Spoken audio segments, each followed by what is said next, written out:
폼페이오 미 국무장관이 오늘 도쿄에서 열린 한미일 외교장관 회담에서 방북 결과를 공유했습니다. 세 나라 장관은 비핵화가 될 때까지 대북 제재를 유지하고 북핵 폐기 여부도 철저히 검증하겠다는 의지를 분명히 했습니다. 북한이 회담 이후 미국이 강도적인 요구를 하고 있다고 비판하자 폼페이오 미 국무장관은 미국이 강도라면 전 세계가 강도인 셈이라고 반박했습니다. 비핵화를 요구하는 미국과 체제 보장 조치가 동시에 이루어져야 한다는 북한의 기싸움이 계속되고 있습니다. 국방부가 시도 단위의 대령급 지휘 기무부대를 통폐합하는 방안을 검토하는 등 기무사에 대한 강도 높은 개혁을 추진하고 있습니다. 세월호 유가족 사찰과 계엄 문건 작성에 참여한 기무사 참모장은 기무사 개혁 TF에서 사퇴했습니다. 기내식 대란으로 촉발된 아시아나 사태가 그동안의 갑질을 폭로하는 움직임으로 확대되고 있습니다.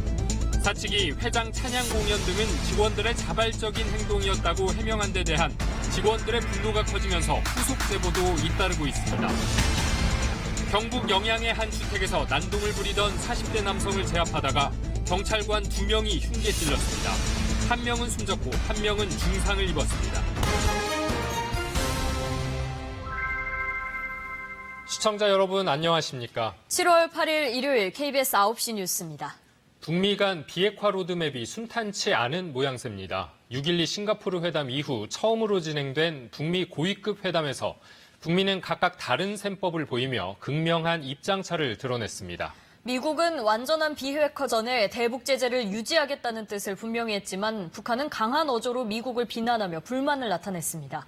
이런 와중에 고위급 회담 당사자인 폼페이오 장관을 포함한 한미일 외교장관은 완전한 비핵화 없이 제재 완화는 없다는 데 뜻을 같이 했습니다. 네, 3국 장관은 북핵 폐기에 대한 검증 의지도 분명히 했습니다. 먼저 한미일 외교장관 회담 결과를 이승철 특파원이 보도합니다. 폼페이오 장관의 방북 결과를 공유한 3국 외교장관은 완전한 비핵화 없이 제재 완화는 없다는 점을 강조했습니다. Sanctions will remain in place until final fully verified denuclearization as agreed to by Chairman Kim occurs. 특히 폼페이오 장관은 비핵화에 대해 무기 시스템에서부터 핵분열 물질과 생산시설, 농축시설 등을 모두 대상으로 한다고 못 박았습니다. 완전하고 검증 가능하며 불가역적인 비핵화인 CVID와 최종적이고 완전하게 검증된 비핵화인 FFVD의 용어 논란에 대해서도 차이가 없다며 비핵화 자체를 강조했습니다. 철저한 검증 의지도 밝혔습니다. They also understand that denuclearization makes no sense absent verification, and they acknowledge that as well. It's what President Trump and Chairman Kim both agreed to. 폼페이오 장관은 이어 북한의 체제 보장 문제가 협상 의제가 될 수 있겠지만 그것과 경제 제재는 별개라고도 했습니다. 강경화 외교장관도 북한의 완전한 비핵화까지 유엔 안보리 제재를 유지할 것을 합의했다고 설명했습니다. Decisions to suspend certain parts of the ROK-US joint military exercises has been taken jointly with the aim of encouraging North Korea. 일본 고노 외무상은 CVID 원칙을 거듭 강조하면서 납북자 문제 해결에도 관심을 기울였습니다. 폼페이오 장관은 김정은 위원장과의 만남을 꼭 기대한 것은 아니라면서 북한과의 회담이 성과가 있었다고 다시 한번 강조했습니다. 도쿄에서 KBS 뉴스 이승철입니다. 북한은 완전한 비핵화 전까지 대북 제재를 풀 수 없다는 미국의 일관된 입장에 대해 강도적인 요구라며 강하게 비난하고 있습니다. 폼페이오 장관은 미국이 강도라면 전 세계가 강도인 셈이라고 반박했습니다. 북미 간의 기싸움이 본격화되는 모양새입니다. 계속해서 정현욱 기자입니다. 북한은 폼페이오 장관이 떠난 뒤 외무성 담화라는 공식 창구를 통해 회담 결과를 발표했습니다. 미국 측이 완전하고 검증 가능하며 되돌릴 수 없는 비핵화, CVID를 요구한 것에 대해 일방적이고 강도적인 요구라고 표현했습니다. 미국이 검증 가능한 비핵화가 실현되기 전까지 대북 제재를 풀 수 없다는 기존의 입장을 고수한 데 대해 불만을 분명히 드러낸 겁니다. 그러자 폼페이오 장관은 대북 제재가 유엔 안보리 결의에 따른 조치임을 강조하며 맞받았습니다. If those requests were gangster-like they are, the world is a gangster because there was a unanimous decision at the UN Security Council about what needs to be achieved. 북한은 또 종전선언을 긴장 완화와 평화체제 구축, 신뢰 조성을 위한 선결 조건으로 규정했습니다. 그러면서 미국 측이 이런저런 구실을 대면서 관련 논의를 미루려 한다고 비난해 비핵화 과정의 상응 조치로 종전선언을 염두에 두고 있음을 분명히 했습니다. 이 같은 대미 비난과 별도로 북한은 김정은 위원장이 트럼프 대통령에게 보내는 친서를 김영철 당 중앙위 부위원장이 폼페이오 장관에게 전달했다며 비핵화 대화의 지속성을 우회적으로 표현하기도 했습니다. 또 트럼프 대통령과의 신뢰를 언급하는가 하면 ICBM 시험장 폐기, 미군 유해 발굴을 위한 실무 협상에 관해 논의할 것을 미국 측에 먼저 제안했다고 강조하기도 했습니다.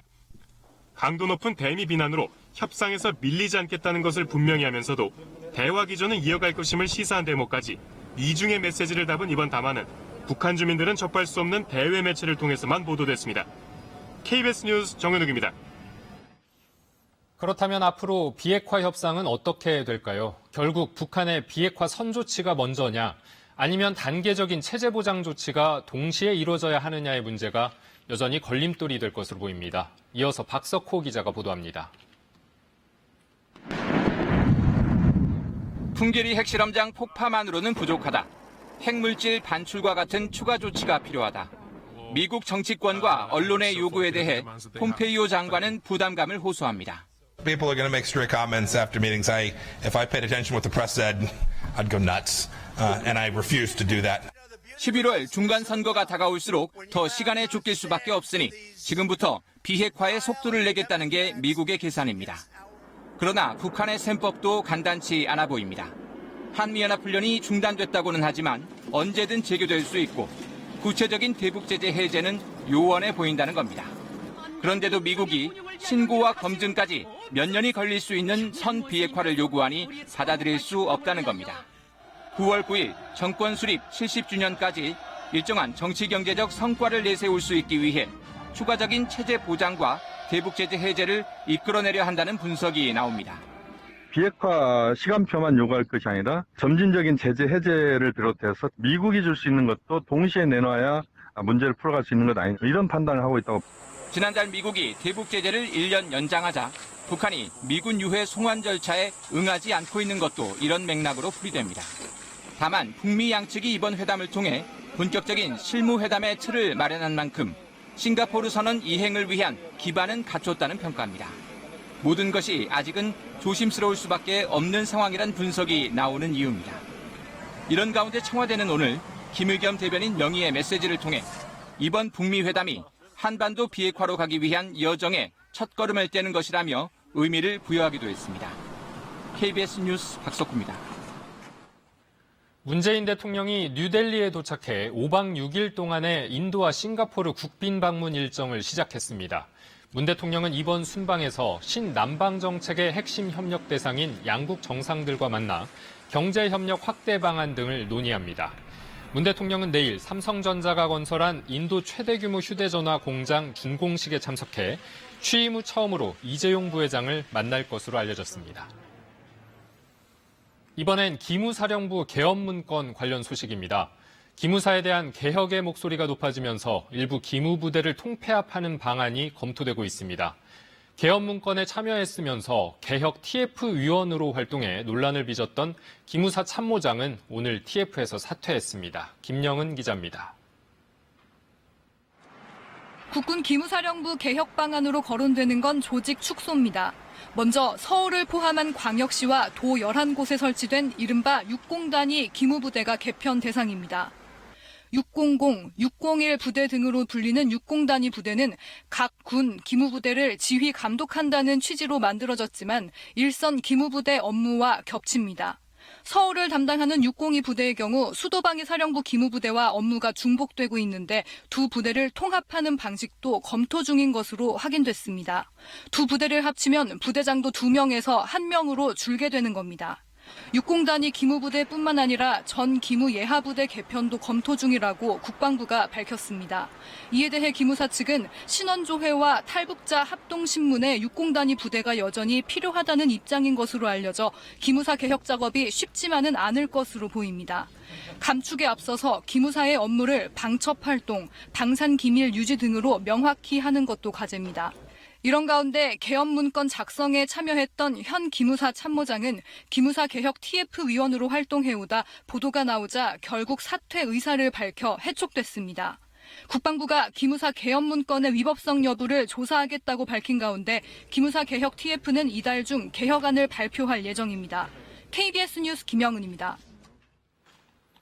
해군 장성이 여군 성폭행 시도 혐의로 긴급 체포된 데 이어 육군 장성의 성추행 의혹이 제기됐습니다. 군인권센터는 육군 모 사단장이 한 부하 여군을 불러내 식사를 한 뒤 자신의 차에서 성추행했다는 제보를 받았다고 전했습니다. 센터는 수사관이 파견됐음에도 사단장이 직위를 유지하며 근무하고 있다며 2차 피해가 우려된다고 지적했습니다. 주방에서 행주 어떻게 사용하시나요? 젖은 행주를 수도꼭지 위나 싱크대에 그냥 말리는 경우가 많은데요. 문제는 이렇게 둘 경우 세균 증식 속도가 상상을 초월한다는 겁니다. 100만 배나 늘어난다는데요.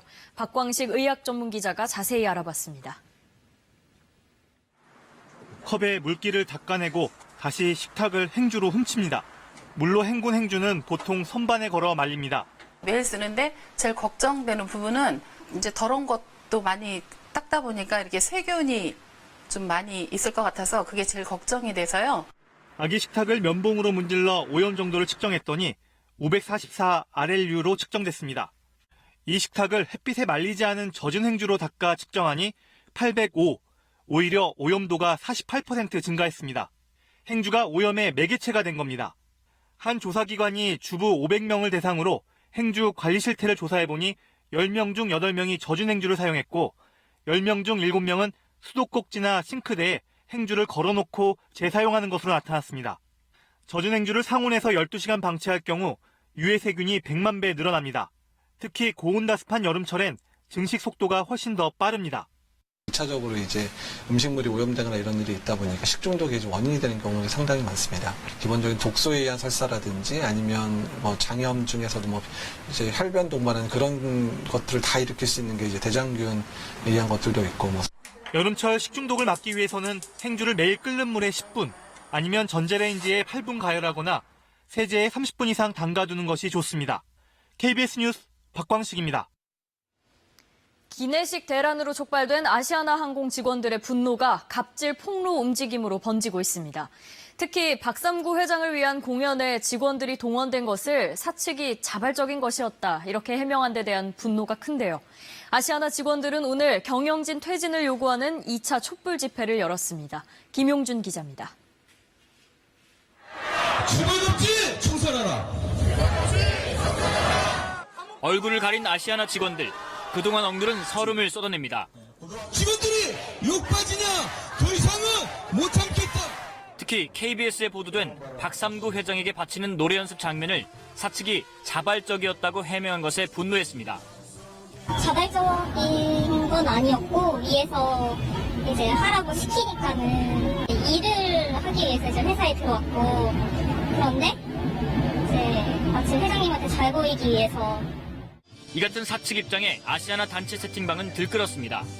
미대 나온 직원들은 회장에게 줄 카드를 만들고 음대 나오면 노래 개사를 시켰다며 이걸 하느라 잠도 못 잤다거나 화장실에 숨어있다 잡혀가 포옹을 강요당했다는 하소연도 있었습니다. 화장실에 식당에 숨어있는 승무원들 다 잡아냅니다.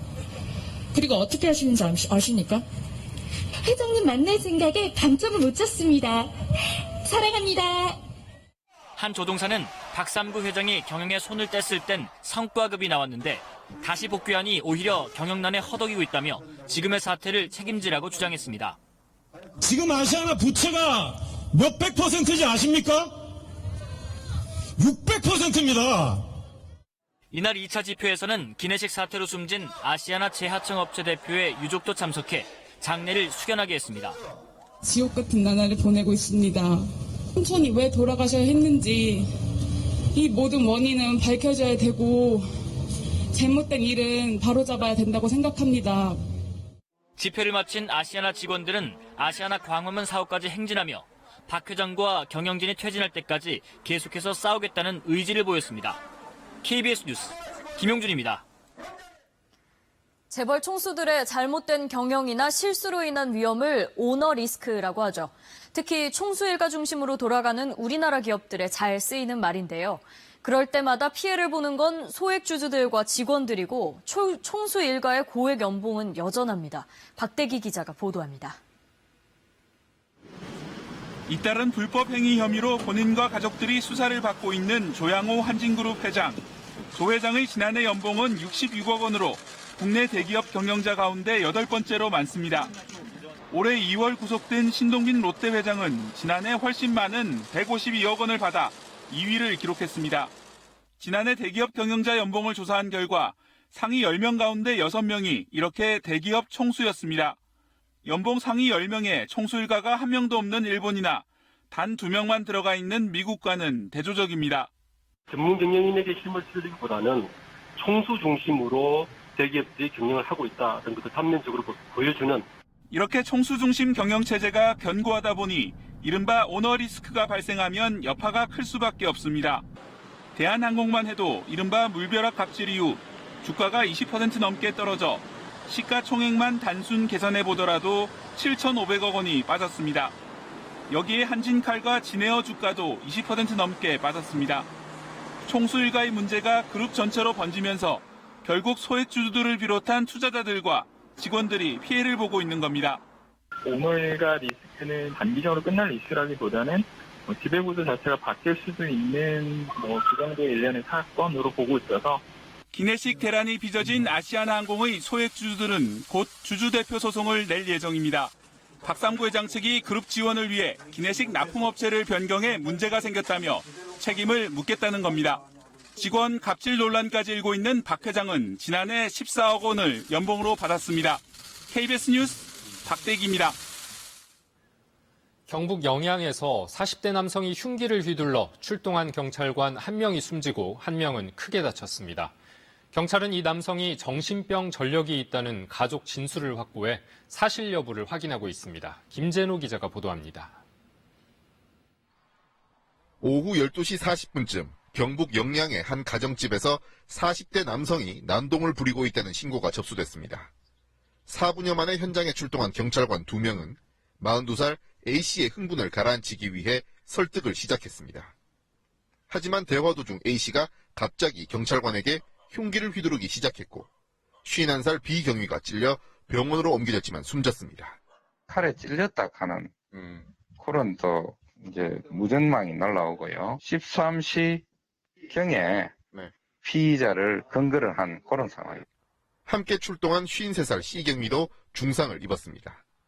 경찰관들은 근무 수칙대로 권총과 테이저건 등 보호장구를 갖추고 있었지만 갑자기 휘두르는 흉기에 속수무책으로 당했습니다. 피의자는 평소에도 종종 난동을 부리는 등 평소에도 문제를 일으켜왔던 것으로 알려졌습니다. 가족들은 A씨가 정신병으로 병원에 입원했던 적이 있었다고 경찰에 진술한 것으로 전해졌습니다. 놀래고 자꾸 막 저러고 다니까 옆에서 무섭잖아요. 길거리 또 다니면 그때부터 하나 또 막 혼나는 거예요. 막 들들 끌려요. 경찰은 정신병 전력이 사실인지 등을 확인한 뒤 A씨에 대해 구속영장을 신청할 계획입니다. KBS 뉴스 김재노입니다. 지난주 부산에서 70대 집주인이 강도에게 살해당한 사건이 있었는데요. 알고 보니 부인이 꾸민 청부살인으로 드러났습니다. 부인은 평소 돈 문제 등으로 남편과 갈등이 있었다고 경찰에 진술했습니다. 강예슬 기자가 취재했습니다. 부산의 한 주택가, 한 남성이 집 안으로 들어갑니다. 4시간 뒤 태연하게 다시 걸어 나옵니다. 살인 피의자 45살 A씨입니다. A씨는 지난 2일 이 집에 들어가 집주인 70살 B씨를 흉기로 살해했습니다. B씨의 부인과 딸을 결박하고 현금까지 들고 나오면서 단순 강도 사건처럼 보였습니다. 하지만 부인의 진술이 오락가락하면서 사건의 양상은 달라졌습니다. 딸은 어느 정도 명확하고 일관성이 있었는데 이 A가 진술을 명확하게 안 하고 막 두루뭉실하게 하면서 진술 자체에 모순이 많았습니다. 경찰 조사 결과 부인 C씨는 평소 알던 A씨에게 5천만 원을 빌려줬고 남편이 이를 질책하자 청부살인을 결심했습니다. A씨의 빚을 탕감해주고 3천만 원을 더 주는 조건으로 남편 살해를 부탁한 겁니다. 사건 당일 현관문을 열어놓는 등 치밀하게 준비했지만 경찰의 수사망이 좁혀오자 범행 5일 만에 자수했습니다. 부인 C씨는 남편의 경제적 간섭과 계속된 정서적 학대 때문에 범행을 계획했다고 진술한 것으로 알려졌습니다. 아침마다 엄청 스트레스 받고 살았어요. 떼짝만 했어요. 스트레스 받아가지고. 경찰은 부인 C씨와 피의자 A씨를 공범으로 보고 살인 혐의로 구속영장을 신청했습니다. KBS 뉴스 강예슬입니다. 전북 군산 어청도 인근 해상에서 조업 중인 어선이 전복돼 선원 5명이 실종됐습니다. 군산해양경찰서는 오늘 저녁 7시 13분쯤 전북 군산시 옥도면 어청도 남동쪽 12km 해상에서 7.93톤급 새우잡이 어선이 99톤급 예인선의 예인줄에 걸려 전복됐다고 밝혔습니다. 이 사고로 새우잡이 어선에 타고 있던 56살 권모 씨와 선원 진모 씨 등 5명이 실종됐습니다. 일본 남서부 지방에 쏟아진 폭우 피해가 계속 늘고 있습니다. 지금까지 숨지거나 실종된 사람이 130명이 넘었고 500만 명 이상에게 대피령이 내려졌습니다. 방제 선진국이라는 일본이 왜 이렇게 속수무책으로 당했을까요? 도쿄 이민영 특파원이 보도합니다. 잠기고 무너지고 성한 곳을 찾아보기 힘듭니다. 무리로 드러난 지붕만이 여기가 마을임을 말해줍니다. 차오르는 물을 피해 병원 옥상으로 대피한 환자들은 헬기로 구조합니다. 本当に水が上がっていって2階にも水が上がってきたので今度3階に上がってということで 이틀 전부터 폭우 특별 경보가 발령되고 500만 명 이상에게 피난 지시나 권고가 내려지는 사상 유례없는 대규모 조치가 이어졌습니다. 하지만 최고 1m가 넘는 기록적인 폭우가 퍼부으면서 지금까지 집계된 사망자는 70여 명, 실종자까지 합치면 130명이 넘습니다. 자연재해 대비가 우수한 일본에 이처럼 큰 피해가 난 데 대해 일본 기상청은 얼마 전 통과한 태풍이 몰고 온 습한 공기에 주목하고 있습니다. 사상 초유의 많은 양의 수증기가 포함된 공기가 마침 일본 상공에 머물고 있던 비구름대에 계속 흘러들어갔다는 겁니다. 空気が含む水蒸気量というのは非常に大きい値、なかなか見たこともないような大きな値が出ていると。 일본 언론은 일부 자치단체의 안이한 대응을 지적하기도 했습니다. 복구가 시작되면 피해 증가 원인도 속속 드러나겠지만 이번 폭우 피해는 방제 선진국 일본의 오점으로 남게 됐습니다. 도쿄에서 KBS 뉴스 이민영입니다. 태국에서 동굴에 들어갔다가 보름째 고립된 소년들을 밖으로 빼내기 위한 구조 작업이 시작됐습니다. 방금 전 13명 가운데 2명이 안전하게 구조됐다는 소식이 들어왔습니다. 유석조 특파원이 전합니다. 소년 12명과 코치를 구조하기 위한 구조 인력들이 동굴 입구로 들어갑니다. 태국 구조당국은 날씨와 수위 등을 고려해 오늘 구조 작업에 들어갔다고 밝혔습니다. ขอยืนยันว่าน้องทั้ง13คนมีความพร้อมทางด้านร่างกายสูงมากนะครับจิตใจสูงมากเด็ดเดี่ยวมุ่งมั่น 우리 시간으로 8시쯤 2명의 첫 구조자가 동굴 밖으로 나왔습니다. 또 다른 한 명은 현재 어려운 침수 구간을 빠져나와 곧 동굴 밖으로 나올 것이라고 구조 당국이 밝혔습니다. 이들은 4곳의 침수 구간을 무사히 통과한 것으로 전해졌습니다.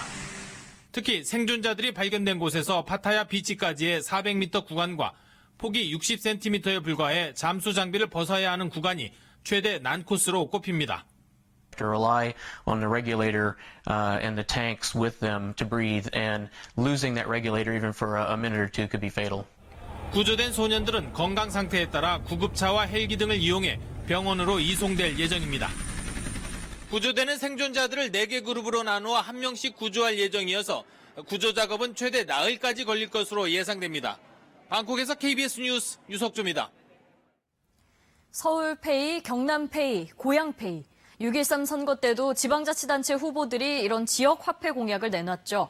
모바일 간편 결제를 통해 카드 수수료는 줄이고 지역 경제를 살리겠다는 건데 일단 취지는 좋습니다만 과연 실효성이 있을까요? 양민효 기자가 짚어봤습니다. 서울시 노원구 토박이인 김세혜 씨는 자원봉사와 물품 기부로 적립한 지역화폐 노원으로 책을 삽니다. 책값의 10%를 결제할 수 있고 카페나 학원 같은 지역 가맹점 240곳에선 최대 40%까지 할인받습니다. 정미소에서도 사용을 할 수 있고 제일 좋은 거는 동네 저희 공영주차장은 지역 카페 동안 할인받을 수 있거든요. 그게 제일 좋은 것 같아요. 지역 화폐 경쟁은 6.13 선거전에서 불붙었습니다. 서울과 경남 같은 광역자치단체뿐 아니라 시군구까지 각종 페이 공약이 쏟아졌습니다. 자영업자들의 삶을 완전히 혁명하겠다. 카드 수수료가 너무나 과도하다는 겁니다. 그래서 이것을 완전히 제로화해서 서울시는 중국 알리페이 등을 벤치마킹한 가칭 S페이를 개발해 빠르면 8월 시범 사업에 나섭니다. 시 보조금 등을 모바일로 지급하고 0%대 수수료를 목표로 일반 가맹점까지 늘릴 계획인데 관건은 사용자입니다. 얼마나 많은 사람들이 쉽게 자주 쓰느냐의 성패가 달렸지만 카드 결제가 70%를 차지하는 국내 시장을 파고들긴 쉽지 않습니다.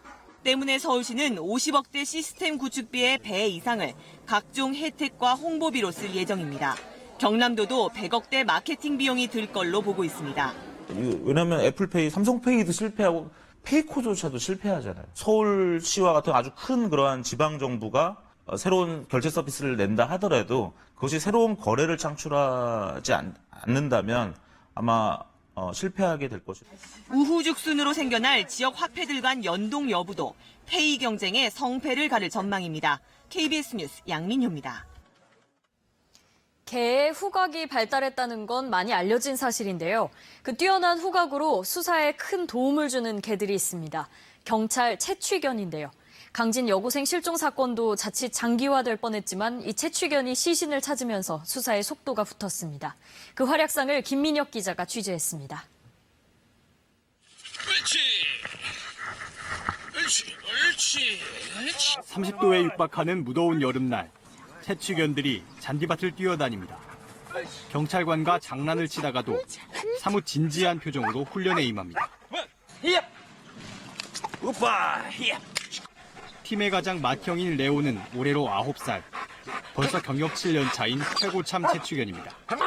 강진 여고생 사건에서도 시신 발견에 중요한 역할을 한 레오.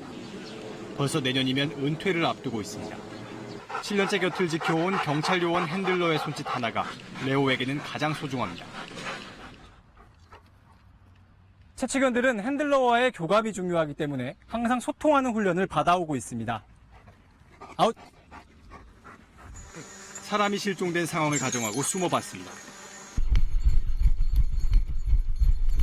사람이 누워있는 곳으로 오더니 특출난 후각에 의존해 결국 찾아냅니다. 땀을 흘리며 산도 타보고 냄새가 나는 방향을 쫓아 이리저리 돌아다닙니다. 결국 땅속에서 무언가 찾아냅니다. 시신과 같은 냄새가 나는 화학 약품이 묻은 천 조각입니다. 올해부터는 수중 훈련도 도입됐습니다. 흐르는 물에서 냄새가 퍼져 수색이 훨씬 어려워지지만 수중에서 결국 찾아냅니다.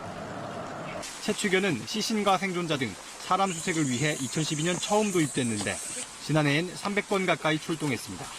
많은 인원이 인력으로 수색을 임하고 있는데 그럴 때보다 우리 채취 증거견들이 산에 수색을 하게 될 경우에는 개취 증거견 한 마리당 한 200에서 300명 정도의 역할을 할 수 있지 않나. 전국에서 땀 흘리고 있는 채취견은 모두 17마리. 사람이 할 수 없는 과학수사의 영역에 채취견의 도전은 계속되고 있습니다. KBS 뉴스 김민혁입니다. 간추린 뉴스입니다. 대형 화재 참사의 재발을 막기 위해 건축물 55만 동에 대한 특별조사가 내일부터 시작됩니다. 소방과 건축, 전기 등 각 분야별 전문가와 시민 참여단으로 구성된 조사반은 올해 안에 영화관과 백화점 등 다중이용시설 17만 2천 동, 내년에는 38만 2천 동 등을 조사할 계획입니다. 올해 대학 수학능력시험이 11월 15일 시행됩니다. 한국교육평가원이 오늘 공고한 수능시험 시행 계획을 보면 필수 과목으로 지정된 한국사는 핵심적인 내용을 중심으로 평이하게 출제되고 영어 영역은 지난해와 같이 절대평가로 치러집니다. 응시 원서 접수 기간은 다음 달 23일부터 9월 7일까지입니다. 오늘 오전 9시쯤 인천 월미도 인근 해상에서 모터보트가 전복됐습니다. 이 사고로 배 위에서 레저를 즐기던 48살 정모 씨 등 6명이 바다에 빠졌다가 출동한 해경에 모두 구조됐습니다. 해경은 갑자기 배에 물이 차올랐다는 승선원 진술을 토대로 사고 경위를 조사하고 있습니다. 당뇨가 있는 분들은 혈압에도 신경을 쓰셔야 하는데요. 혈당이 오르면 고혈압이 생길 위험도 커지기 때문입니다. 당뇨, 고혈압 둘 다 있다면 심혈관 질환에 더 주의하셔야 합니다. 이충원 의학전문기자입니다. 건강검진에서 당뇨 판정을 받은 50대 남성입니다. 혈압을 재보니 149에 92, 혈압도 높아 혈압약을 복용하고 있습니다. 그때 제가 체중이 지금보다 한 10kg 이상 더 쪄 있었고, 술도 많이 마셨고, 그런 것들이 원인이겠죠. 혈당이 올라가 당뇨 전 단계가 되거나 당뇨가 생기면 고혈압 발생 위험도 덩달아 상승하는 것으로 나타났습니다. 정상 혈당에서 당뇨 전 단계로 가면 고혈압 발생 위험이 41%, 당뇨가 생기면 77% 증가했습니다. 강북 삼성병원 연구진이 성인 5,400명을 10년간 추적 관찰한 결과입니다. 당뇨와 고혈압이 복부 비만이라는 공통의 뿌리를 갖고 있기 때문입니다. 복부에 쌓인 지방은 인슐린 기능을 떨어뜨려 혈당을 높이고 동맥경화를 가속화해 혈압을 상승시킵니다. 당뇨와 고혈압은 심장병이나 뇌졸중 발생 위험을 각각 3배 이상 높이는 등 가장 큰 위험 요인입니다. 두 가지가 같이 동반돼 있을 때는 사실 서로 상승작용을 일으킬 수 있고요. 위험도는 곱하기로 해서 더 많이 상승이 된다고 볼 수 있을 것 같습니다. 때문에 동반되는 경우 혈압과 혈당을 더 철저히 관리해야 합니다. 특히 당뇨 환자는 복부 비만 때문에 혈압 조절이 어려운 경우가 많아 고혈압 약을 잘 복용해야 합니다. KBS 뉴스 이충원입니다.